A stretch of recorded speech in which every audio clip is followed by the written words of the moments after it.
Should you attend a wedding that isn't a wedding? Well, the answer's not so much complicated as it is heart-wrenching. I'm Simon Rafe, and I'm taking the hard line.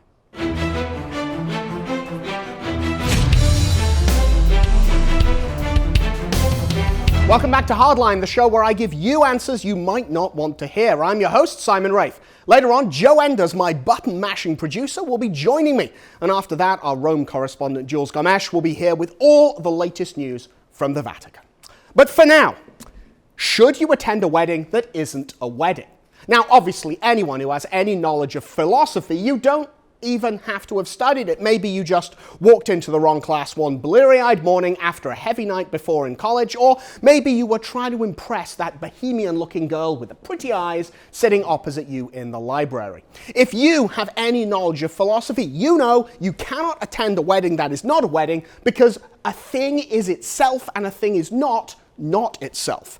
If you've forgotten and you managed to marry the bohemian-looking girl, first, congratulations, and second, ask her about the principle of non-contradiction. But you know what I mean. Can you, a Catholic, attend an invalid wedding? Now, we're not talking about weddings of a different philosophy or tradition which aren't Catholic, but are in fact valid weddings. Good and natural marriages, maybe even sacramental marriages. Two Protestants getting married, Jewish weddings, even Muslims or atheists getting married in their own traditions. We're not talking about those. The bottom line, it's not even a hard line, the bottom line on those is yes, you can attend them if you wish. Free cake, woo! We're talking about invalid weddings. Homosexual marriages, marriages after divorce without a declaration of nullity, marriages involving one or more Catholics. Well, actually, also marriages involving 3 or more people. That's a category too, but I don't know if anyone is actually going there yet. Anyway, marriages involving 1 or 2 Catholics which don't take place within the church. Should you, that is you, the people watching now, good Catholics who understand the church's teaching and try to live it, should you attend such weddings? Here's the hard line. It's never a bad idea to not attend an invalid wedding. It is never a bad idea to skip it, and it's actually a good idea. It might be a better idea to attend such a wedding, but you can never go wrong in giving it a miss. You'll never be making a mistake or committing sin or doing something wrong by choosing to say, you know what? As a Catholic who believes in the sanctity of marriage and the mystical union of a man and a woman in matrimony and the authority of the church and all that lovely stuff, I am not attending your third wedding, Aunt Sue, especially as it's on a beach in Hawaii. And of course, those are the ones that are going to happen for you. The question of homosexual marriage and various kinds of plural marriage just aren't going to come up for you. Oh, you might get invited, but you'd say no so fast it'd make the bride and bride, or groom and groom, or bride and groom and bride get whiplash. You're going to get invited to second marriages, marriages after divorce, marriages for Catholics which are taking place in a registry office, or a courthouse, or on a beach, or whatever. Should you attend them? I already gave you a kind of answer. It's never wrong not to. It's never a bad idea to skip it. If you stay home, you aren't making an active mistake. All right, scene. I'm Simon Rafe, and I've taken the hard line. Yeah, it's not that simple. You notice I don't just say, no, you shouldn't attend, and certainly don't say you may not attend. Rather, I'm saying it is never a bad idea to not attend. You can't go wrong by giving it a miss. You aren't sinning by not turning up. As an aside, there are probably very few weddings, even good sacramental Catholic ones, there are probably very few weddings where you would be sinning by not turning up. It might be a terrible faux pas. It might upset everyone. It might be rude and objectionable and awful to, for example, not turn up to your brother's wedding when it's happening in a Catholic church and your future sister-in-law is Catholic and it's all legit and above board. It would be all of those things, but it probably wouldn't be sin. Not everything stupid is sinful, is what I'm saying, although all sin is stupid. But our goal as Catholics is not to avoid sin. Oh, it's a step in our ultimate goal. It's the first and most basic of all things we can do for ourselves to achieve our goal. But it's not the goal of the Catholic life, and if you treat it like it is, you're going to miss the mark. What is the goal of the Catholic life? Why, it's to achieve salvation. That's pretty obvious now I say it, and all of you who are angrily composing comments and emails a second ago are hopefully calming down and chilling out because you get what I'm driving at. Our goal is salvation, and not sinning is part of that, but not all of it. We have to practice virtue as well as avoid vice. We do not get heaven because of what we did not do. Our goal is to achieve salvation, and one of the ways we do that is by helping others achieve salvation. Now, there are many ways we can do this, but because ultimately salvation is a thing each person chooses for himself, and it can't be given from one human to another, all we can do is help people along the road to salvation. There are many ways we can do this, but ultimately it boils down to two things: good example and good advice. Did we behave well? And did we encourage people to do good things? That is, evangelization, with or without words. What does this have to do with attending a wedding that is not a wedding?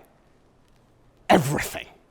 All of your social interactions, which is all that attending a non-wedding would be. A non-wedding isn't a sacrament. It's not a joining of two people. It's just civilly formalized adultery or fornication. Remember, I'm not talking about good and natural marriages or even sacramental marriages that aren't Catholic. I'm talking about baptized Catholics getting married outside the church. I'm talking about marriage after divorce, second marriages, maybe homosexual marriage or poly marriage, but again, I don't suspect the heart-wrenching difficulty for you lies there. No, I'm not talking about non-Catholics getting married. I'm talking about Catholics getting non-married.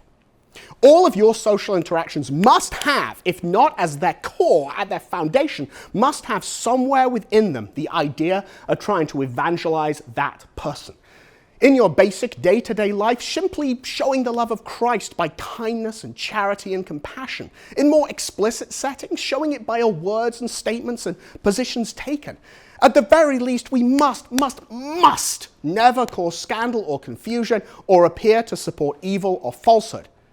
But we do live in the real world, and people and friendships with them are complicated. When it comes to a non-wedding, the danger of scandal or confusion or appearance of supporting evil, the cons, we might say, the negatives, the downside. The danger of scandal or confusion or appearance of supporting evil is obvious. You, a good Catholic, are at a wedding that isn't. Your appearance there says to anyone who sees it, guess it must be okay. Or, I guess she really doesn't care that much about the church's teaching. And it certainly says to the couple, she's okay with what we're doing, she approves. Obviously, none of those are true, or at least one would hope they are not. Perhaps if you show up the wedding, you do, in fact, approve. You're okay with it. Perhaps church teaching doesn't matter that much. How would I know? You're there just like everyone else is there. This is the very definition of scandal, the exemplar of confusion, the perfect appearance of supporting evil. So those are the cons, and they are pretty big. What pro could there possibly be that outweighs these terrible consequences, the scandal, the confusion, the slandering of church teaching? Well, there is one, and while it is potentially a big one, it's very rare. I, myself, have never encountered it, and in all the examples I've heard, I could probably count on one hand the times when it's been relevant. But it is the issue, and this is what you have to consider when this situation comes up. If you don't attend, are you scuppering a friendship or family relationship that you are going to use to evangelize and have a reasonable chance of success? Listen carefully to that one. I'm going to repeat it. Are you scuppering a friendship or family relationship that you are going to use to evangelize and have a reasonable chance of success? I'm not asking if you're going to end a friendship. By itself, that is no reason to suborn scandal. Your friendships exist for one purpose and one purpose only, to get people to heaven. I'm not asking if this friendship means you could evangelize, theoretically, hypothetically, at some unspecified point in the unknown future. I'm asking if you are going to use it to evangelize, if you are going to use it to call your friend or family member out on his errors. I'm not asking if you are going to do it, but it's going to be a total failure and you know it for whatever reason.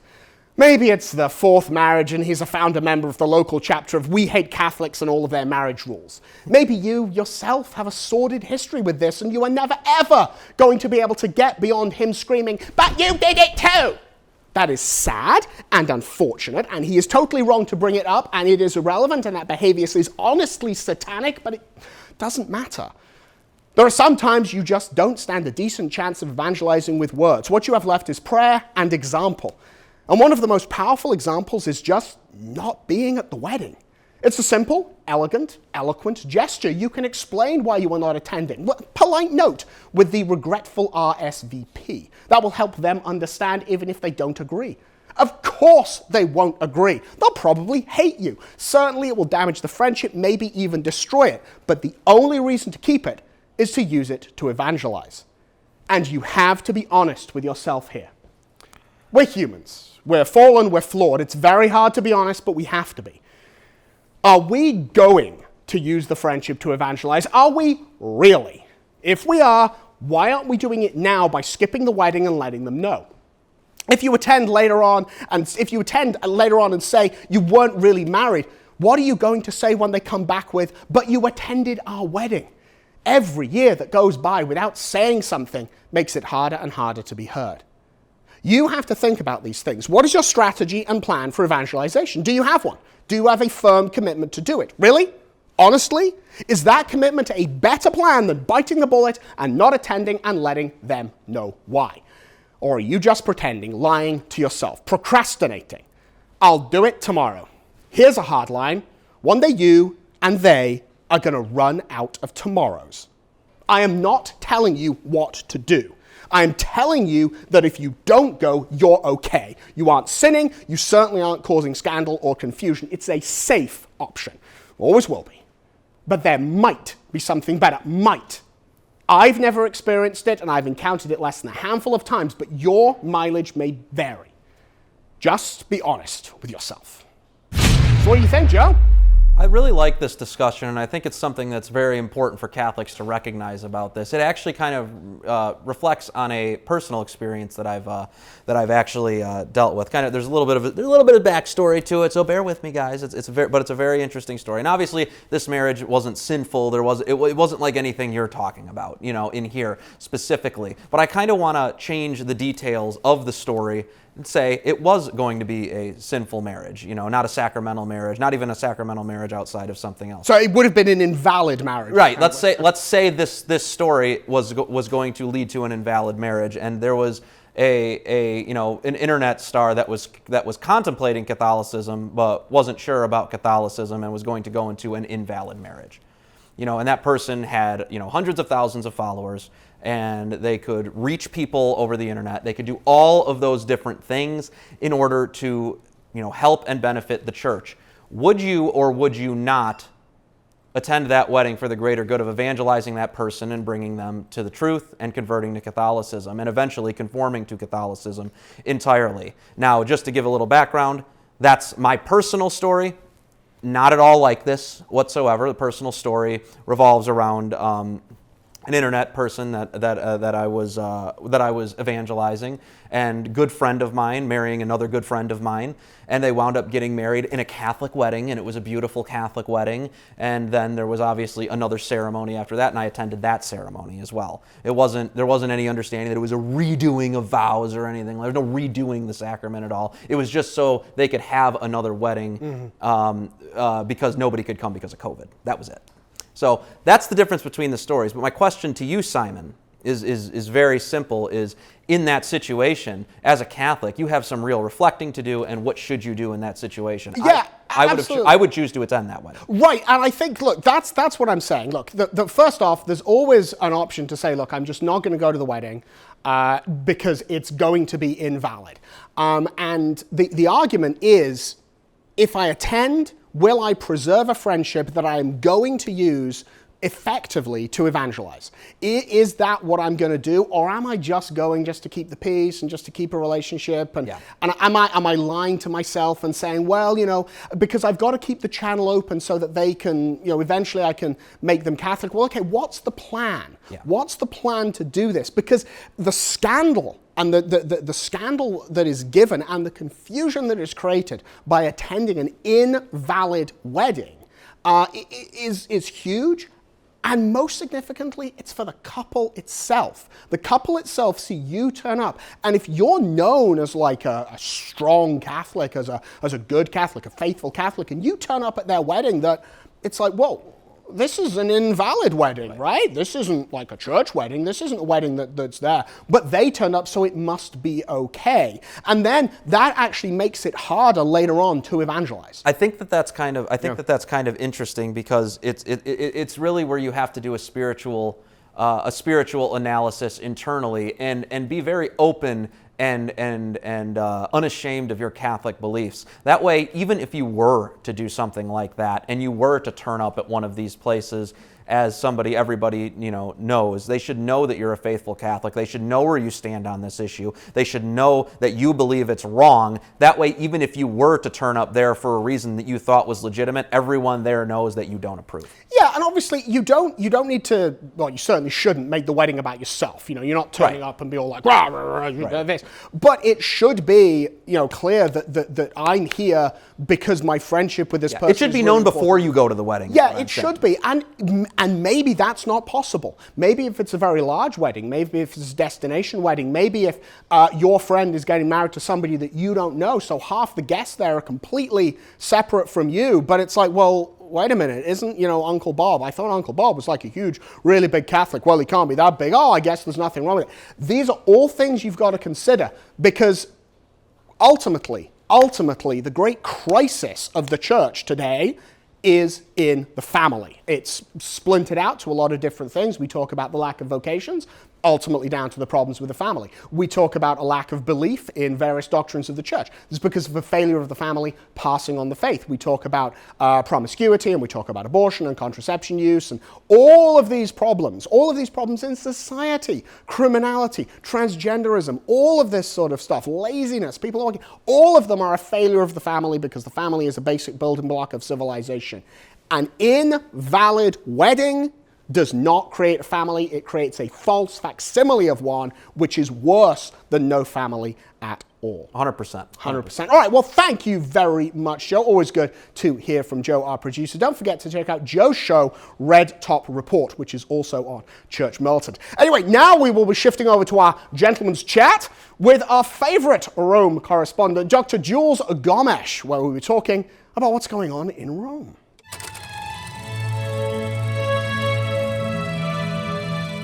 Hello there, Jules. How are you doing? What's happening in Rome?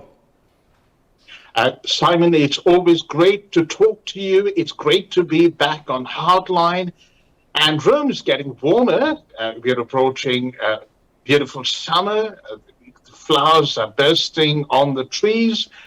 And the heat on the Father Marco Ivan Rupnik case is still on. The Jesuits promised us that this celebrity mosaic artist, one of the most famous in the world, who abused at least 20 nuns spiritually, physically, psychologically, and sexually, and who was excommunicated, rehabilitated very quickly, tried again by the Congregation for the Doctrine of the Faith. The case was thrown out because it was apparently out of, it was time barred, as they say in Italian. Now, the Jesuits did promise us that some action was going to be taken in the middle of February.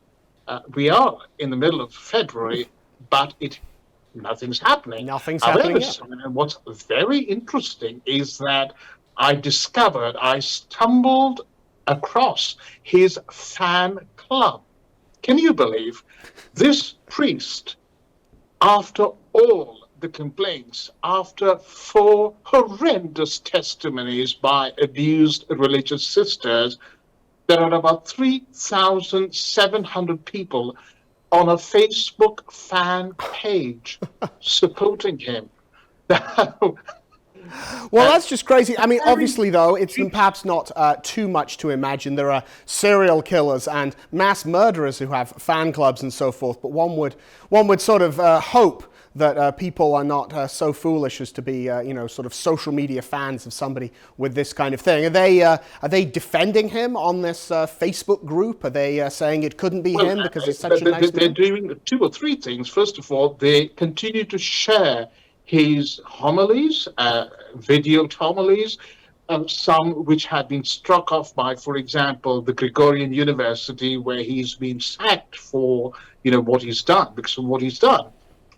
They're continuing to share his paintings, talk about how wonderful he is, and compare him to Jesus, of course, because they ask one another, with all these accusations, why hasn't he opened his mouth?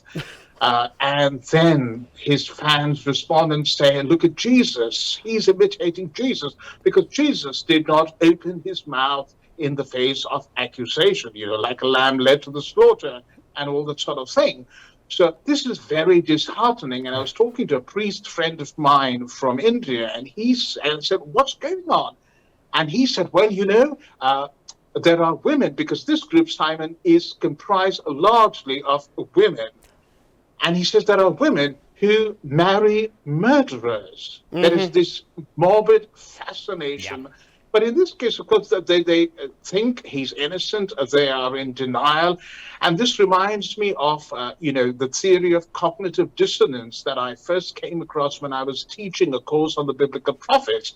So what happens when prophecy does not come true? Mm-hmm. The psychologist who came up with this theory, Leon Festinger, is asking, so the people who are hugely committed, wholeheartedly committed, for example, in cults, Jesus is coming back on the 14th of November, 2024. What happens when Jesus doesn't come back? Well, they say that he did come back, you see, but only his faithful disciples were able to see him.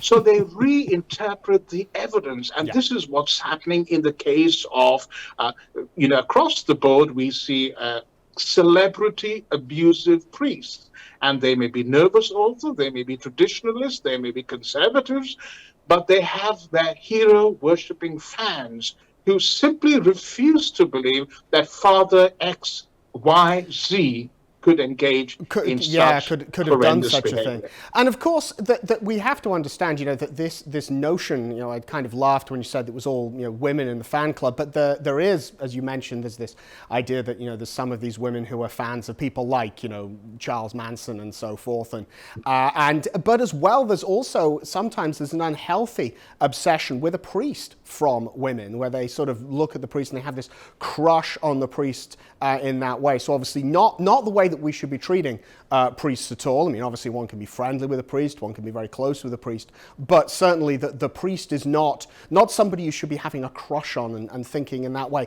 And of course, again, we've heard it so many times, every single time one of these priests is accused of some sort of impropriety, some sexual impropriety in most cases, there's always people coming around saying, well, he couldn't have done this, I know him so well. And when it is proven, they refuse to accept the evidence. It's a conspiracy, it's some sort of attack by enemies, etc., etc. We've seen it so many times. It becomes very predictable in that sense. But I think there's also some interesting news out of Africa as well, Jules, you mentioned. Well, what's happening is that countries like Uganda are reacting very strongly to the Pope's and in general the whole decriminalization of homosexuality spiel that is being put out since Pope Francis and Justin Welby have visited the South Sudan and the Democratic Republic of the Congo. Now, Pope Francis himself, interestingly, has spoken out against ideological colonization, but people in Africa say this is precisely what he's doing.